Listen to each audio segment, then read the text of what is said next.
वे जी किस तरीके से देखते हैं सिबगतुल्ला अंसारी का, मुख्तार अंसारी के भाई का समाजवादी पार्टी की सदस्यता लेना और अब आगे चुनाव लड़ने की भी बात चल रही है।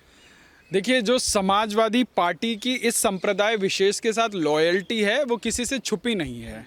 और जो किसी वक्त पर अखिलेश यादव जो है इस कौमी एकता दल वालों के साथ जो है अपनी इमेज को लेकर जो है थोड़ा सा डिस्टेंस बनाने की जो एक ड्रामेबाजी किया करते थे, क्योंकि उनके पास जो है आजम खान के रूप में तथाकथित बड़े चेहरे थे।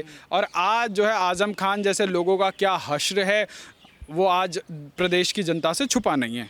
तो अब प्रॉब्लम क्या है कि कोई मुसलमान चेहरा चाहिए। ये सारी की सारी जो छटपटाहट है ये सिर्फ और सिर्फ मुसलमानों को अपनी तरफ करने की जो है जुगत है। अब आज उत्तर प्रदेश का चुनाव सर पे है और प्रदेश के अंदर जितने भी जो है गैर भाजपाई दल हैं उनके अंदर इकलौती छटपटाहट ये है कि मुसलमानों का दिल कैसे जीता जाए। क्योंकि इन सबको ये लगता है कि इस देश का जो हिंदू है वो तो बड़ा आराम से बेवकूफ़ बन जाता है। उनको हम जो है ब्राह्मण में, क्षत्रिय में, वैश्य में, जो है SC ST में उनको जो है बांट लेंगे और जो है कर लेंगे। परंतु जो मुसलमान है, जो 18 से 20% मुसलमान वोट बैंक है, वो एक छत्र पड़ता है और उसका एकमात्र एजेंडा है कि जो जितना हिंदू विरोधी दल हो, स्पेशली भाजपा विरोधी दल हो, उसको जो है कैसे जिताया जाए। तो अब आप बहन जी को देखिए, बहन जी भी मुसलमानों को जो है 50% सीटें जो है टिकटें मुसलमानों को बांटती हैं। फिर उसके बाद अब नए नए ठेकेदारों की एंट्री हो रही है। केजरीवाल ने अपना एक जो है सेनापति उतार दिया, अमानतुल्ला खान, जो नया मुसलमानों का ठेकेदार बना है। तो अब वो उत्तर प्रदेश में जाएगा। अब पता लगे केजरीवाल ने जो है 5-6 सीटों में ही दम तोड़ दिया, जो है सपा के साथ गठबंधन की खबरें आ रही थी पीछे। तो ऊंट किस करवट बैठेगा। अब समस्या, उत्तर प्रदेश एक ऐसा प्रदेश है जहां से देश की सत्ता के लिए जो है सड़क होकर गुजरती है। तो अब जो बड़े बड़े रणनीतिकार हैं, प्रशांत किशोर जैसे, अब वो किन लोगों के साथ सैकड़ों करोड़ की डील करेंगे। पिछली बार उन्होंने 2 लड़कों का साथ पसंद है करके खाट सभाएं भी कराई थी। लोगों ने उतनी खाटें चुरा ली, जितने वोट नहीं दिए वो सबके सामने है। परंतु अब सबसे बड़ी बात यह है कि ये जो एक छत्र वोट पड़ता है कि एक भेड़ जिधर जाती है सारी भेड़ें उधर जाती हैं, तो इन भेड़ों का वोट किस तरफ पड़ेगा, इसीलिए ये सारी की सारी पार्टियां जुगत भिड़ा रही हैं। गाजीपुर की सीट से 2 बार विधायक रहे हैं, पिछली बार हारे थे सिबगतुल्ला। अब क्या लगता है कि इस बारी सीट चुनाव इन्हें लड़ने को मिलेगा या इनके बेटे को मिलेगा और ये जीतेंगे गाजीपुर? देखिए, गाजीपुर में गाजीपुर से जो पहले सांसद रहे हैं वो भाजपा के बड़े नाम थे, परंतु इस बार जो है भाजपा गाजीपुर की सीट हारी और उसके बाद अब नए राजनीतिक समीकरण बन रहे हैं। परंतु जो प्रदेश की जनता के अंदर एक अभूतपूर्व जागरण हुआ है कि अब जो है प्रदेश के अंदर ये जात पात संप्रदाय की राजनीति करने वालों को जो है ठिकाना लगाया जाएगा। नहीं तो आप सोचिए, 325 सीटें जीतना ये एक कोई मजाक नहीं है। ये एक राजनीतिक जागरण की ही पराकाष्ठा है कि जिस उत्तर प्रदेश के अंदर जो है 250-250 सीटों का रिकॉर्ड रहा हो, वहाँ 325 सीटें कई सालों में आई हैं। तो ये अपने आप में एक राजनीतिक क्रांति थी और उस क्रांति के जो सूत्रधार थे वो प्रधानमंत्री नरेंद्र मोदी ही थे। और जब ये प्रदेश की बागडोर जो है माननीय योगी आदित्यनाथ जी के हाथ में दी और जो प्रदेश जो है गुंडागर्दी, इस तरह के जो माफिया डॉन, आप सोचिए मुख्तार अंसारी के नाम का डंका बजता था और उस आदमी को इतने बड़े हिस्ट्री शीटर को छुपने के लिए किसकी शरण लेनी पड़ी? कांग्रेस के राज्य में शरण लेनी पड़ी और इन लोगों ने तमाम उसको बचाने की कोशिशें कर ली। परंतु जब एक प्रदेश का कर्तव्यनिष्ठ मुख्यमंत्री, एक सरकार अगर इस चीज पर अड़िग हो जाए कि हाँ इस प्रदेश के अंदर लॉ एंड ऑर्डर को ठीक करना है, आप देखिए ना क्या हो रहा है। आज जो लोग इन सपा और बसपा की फ्रेंचाइजी चलाते थे गुंडागर्दी में, दबंगई में, कि जी हम बहन जी के हैं, हम भीम वाले हैं या हम सपा वाले हैं, आज उन लोगों का क्या हश्र है। या तो एनकाउंटर में मारे गए हैं या गले में तख्तियां टांग के कह रहे हैं कि भगवान महाराज हमको जो है अंदर बंद कर लीजिए, हम ऐसा कुछ काम नहीं करेंगे। आप सोचिए, इनकी पार्टी में जो दर्जाधारी मंत्री थे आज जो है तिल तिल को मोहताज हो रहे हैं। आज ये अपना पूरा का पूरा जो है राजनीतिक परिवर्तन करने पर आमादा हैं। तो अगर आपको समाज के अंदर रहना है तो आपको समाज के अंदर समरसता होकर रहना पड़ेगा। आप ये जो गुंडागर्दी वाले दिन थे वो लद गए। लेकिन आपको लगता है योगी जी को ये लोग टक्कर दे पाएंगे इस तरीके से एक वोट बैंक तैयार कर? देखिए, ये हमारे लोकतंत्र की सुंदरता है कि ऐसे गुंडे माफिया लोग भी इस जो है राजनीतिक लूप होल्स का फ़ायदा उठाकर जो है अपने आप को जो है चुनाव की प्रक्रिया में ले आते हैं, उसके बाद जीत भी जाते हैं और वो जनप्रतिनिधि बन जाते हैं। उसके बाद तो वो ना 5 साल तक जनता को याद रखते हैं ना जनता। ये हमारे देश के अंदर एक इस लोकतंत्र की यूनिकनेस है। आप सोचिए, इस देश के अंदर लोग जेल के अंदर बैठकर जो है चुनाव जीत जाते हैं। तो मुख्तार अंसारी जैसे लोग, तमाम ऐसे उदाहरण हैं। तो अब जो है एक कानून की जो ग्रिप है वो भी टाइट होनी शुरू हुई है।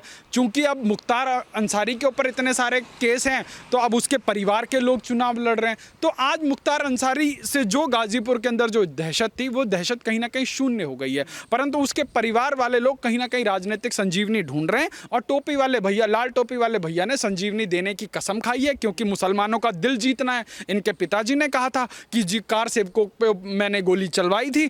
तो जिन लोगों ने कार सेवकों पर गोली चलवाई, जिन लोगों ने अपना वैचारिक खतना करवा लिया हो, उन लोगों को मुख्तार अंसारी का भाई मुबारक। अगर आप भ्रष्टाचार की बात करें तो अखिलेश यादव बात करते हैं, कहते हैं कि जो हमने जो है ऐतिहासिक विकास किया, बिल्कुल ऐतिहासिक विकास किया भैया। 15 लाख लैपटॉप बांटने के लिए इन्होंने प्रोक्योर किया और उसमें से मुश्किल से 7 लाख लैपटॉप बांटे और भगवान जाने आसमान खा गया या धरती निगल गई या सपा वालों के घर में वो लैपटॉप 2 के 4 हो रहे हैं। तो इन्होंने जो भ्रष्टाचार की सभी पराकाष्ठाएं थी, आप बिलीव नहीं करेंगे, तमाम सड़कों की योजनाएं सड़क कागजों पे बन गई और पैसा जो है लाल टोपी वाले लोग खा गए। आज भी भ्रष्टाचार के तमाम जो है केस आज चल रहे हैं, अभी कोर्ट कचहरियां हो रही हैं और उसके बाद ये बातें क्या करते हैं। आप सोचिए, एक व्यक्ति जिसको ये कहा जाता है कि वो ऑस्ट्रेलिया से पढ़ के आया है, क्योंकि मुझे भी बड़ी खुशी हुई जब 2017 में उत्तर प्रदेश के अंदर जो है सपा के नेतृत्व में जो है नेताजी के नेतृत्व में 225 सीट लेकर सपा आई, तो मुझे लगा कि शायद वही ढाक के 3 पात होगा, नेताजी फिर से मुख्यमंत्री बन जाएंगे, फिर वही जो है तांडव चलेगा, मुस्लिम यादव की जो है बदमाशी चलेगी।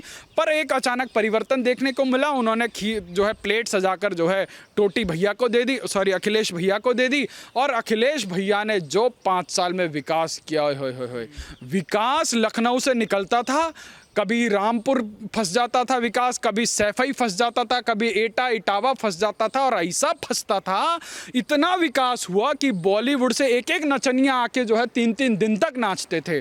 और उसके बाद इतना ही नहीं रुका विकास तो कहाँ हुआ, लंदन से लाखों करोड़ों रुपए की बग्गियां मंगाई गई और जो है बग्गियों में नेताजी को घुमाया जाता रहा। अब आज समस्या क्या है कि आज 2014 में जब केंद्र की सत्ता का परिवर्तन हुआ तो नरेंद्र मोदी जी के नेतृत्व में एक चीज़ तो पक्की हो गई कि इस देश के अंदर तुष्टीकरण की राजनीति करने वालों की दुकानें बंद हो गई। पर समस्या क्या है, इन लोगों को सगा दिखना है। अब इन्होंने सगा दिखने के चक्कर में 2019 में एक नया गठबंधन कर लिया। तो ये चीज़ कहीं ना कहीं जो अपने को यदुवंशी कहलाते हैं कि भैया तुमने तो बुआ के साथ कैसा गठबंधन कर लिया। तो आज जो आप लब्बो लुबाब देख रहे हैं कि, लेकिन सवाल वेद जी ये भी आता है कि मैं शामिल किया है, क्या लगता है कि अंदर खाते चाचा भतीजे में भी एकता हो गई है, संगठन हो गया है? देखिए आने वाले समय में बताएगा, क्योंकि पार्टी जो है स्ट्रैटेजी से चलती है, पार्टी रणनीति से चलती है, पार्टी कैडर से चलती है।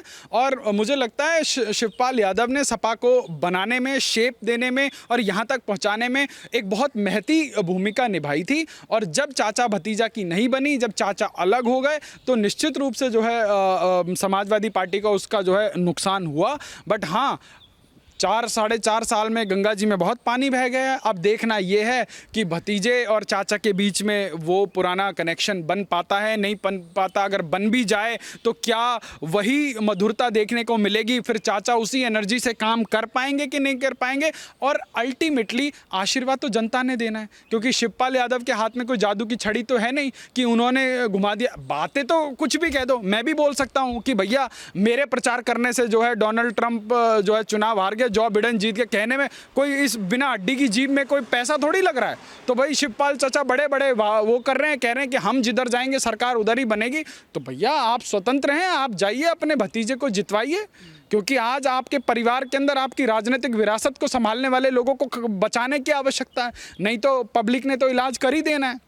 अखिलेश को साथ पसंद आएगा चाचा का और अंसारी फैमिली का? देखो, अखिलेश की मजबूरी है, आज अखिलेश की ऐसी मजबूरी है कि अखिलेश का बस चले तो वो जो है असदुद्दीन ओवैसी को गले लगा लें, पर असदुद्दीन ओवैसी की जो है एक कंडीशन है कि जो है मुसलमान को उप मुख्यमंत्री बनाया जाए। अब आप सोचिए, भगवा को रोकने वाले सारे लोग इकट्ठे हो गए, एक वो पीले पट्टे वाला राजभर इकट्ठा हो गया, एक वो चंद्रशेखर रावण इकट्ठा हो गया और उसके साथ हरे गमछे वाला असदुद्दीन ओवैसी इकट्ठा हो गया। तो ये सारे बंदरों की जो फौज है, जिन लोगों को ना जनता का पता, ना लोकतंत्र का पता, ना जनता के मुद्दों का पता, जिन्होंने सिर्फ गुंडाई करनी है, जिन्होंने सिर्फ सांप्रदायिक माहौल खराब करना है, एक सौहार्द का माहौल खराब करना है, जिन लोगों का नाम जो है गुंडाई के लिए जाना जाता है, आज वो लोग आज जो है अपने आप को जो है एक सफ़ेद चोला ओढ़कर अपने आप को पाक साफ दिखाने की कोशिश कर रहे हैं। पर उत्तर प्रदेश की जनता के अंदर जो है एक व्यापक जागरण हुआ है और उत्तर प्रदेश की जनता जो है एक नेतृत्व को समझ चुकी है, सरकार की कर्तव्य निष्ठा को समझ चुकी है। और आज देखिए, गवर्नेंस की बात करनी चाहिए ना, इन लोगों को आज जो है विकास दुबे याद आ रहा है, सपा वालों को। कोई कह रहा है हम परशुराम भगवान की इतनी बड़ी मूर्ति बनाएंगे, तो बहन जी कह रही है हम 100 फुट से ऊंची बनाएंगे। अरे भैया, तुम लोग इतने सालों तक सरकार में थे, तुम्हें किसी ने, डॉक्टर ने रोका था कि बनवाओ? तुमने क्या करा? तुमने 10,000 करोड़ से अपने और अपने परिवार वालों की मूर्तियां लगाई, और अगर उस मूर्ति में कोई जो है पर्स टांगना भूल गया तो आपने वो मूर्तियां तुड़वा के बनवाई। तो आपने हाथी लगवाए, आपने पूरे प्रदेश को रेगिस्तान बनाने की कोई कसम नहीं छोड़ी, आपने हॉस्पिटल नहीं बनवाया। आज अखिलेश यादव जरा बताएं ना, एक वाइट पेपर निकालें और बताएं आपने जो है अपने 5 साल के शासन में, आप तो ऑस्ट्रेलिया से पढ़ के आए ना भाई साहब, आपने कितने हॉस्पिटल बनवाए, आपने कितने वर्ल्ड क्लास के स्कूल बनवाए। और वही अखिलेश यादव जो इस देश में वैक्सीन का विरोध करते, देश की बनाई हुई वैक्सीन का विरोध कर रहे थे, और आज वो अखिलेश यादव कह रहे हैं कि जो है भाजपा के शासन में ऐसा हो रहा है वैसा। और अरे अखिलेश यादव, शर्म आनी चाहिए। तुम्हारे राज्य में जिस गोरखपुर के अंदर जो है इंसेफ्लाइटिस से जो है एक महीने में हज़ारों बच्चे मर जाते थे, आज जो है प्रदेश के अंदर जो है इंसेफ्लाइटिस का नाम मिटा दिया गया है। आज जो है धीरे धीरे हेल्थ इंफ्रास्ट्रक्चर को मजबूत किया जा रहा है। पिछले 6 दशकों में जितने मेडिकल कॉलेज नहीं थे उत्तर प्रदेश के अंदर, उससे 4 गुना अधिक मेडिकल कॉलेज जो है पिछले 5 साल में बना दिए गए हैं। तो अखिलेश यादव अगर बात करें तो तथ्यों के ऊपर बात करें, अखिलेश यादव बात करें तो जो है फैक्ट्स के ऊपर बात करें, परंतु अखिलेश यादव क्या करेंगे? फैक्ट्स के ऊपर बात नहीं करेंगे, तथ्यों के ऊपर बात नहीं करेंगे और लोगों को जुटलाने की बात करेंगे। पर आज देश के अंदर एक डिजिटाइजेशन है। आज लोग, आप जितने मर्जी जो है फर्जी ट्वीट कर लें, फर्जी फेसबुक पोस्ट डाल लें, देश की जनता समझती है, देश की जनता होते हुए विकास को भी देखती है। और आने वाले चुनाव में चाहे आप जो है मुख्तार अंसारी के पैरों पर लेट जाएं, चाहे आप असदुद्दीन ओवैसी को जो है गले लगा लें, चाहे आप चंद्रशेखर रावण को अपना रिश्तेदार बना लें, आप कुछ भी कर लें, क्योंकि वोट तो जनता ने देना है। और ये लोग वो बुलबुलें हैं जो है किसी थर्ड पार्टी के पैसों के दम पर उछल रहे हैं, जिनका कोई जनाधार नहीं है, जिनमें कोई नैतिकता नहीं है। बहुत बहुत शुक्रिया सर, धन्यवाद।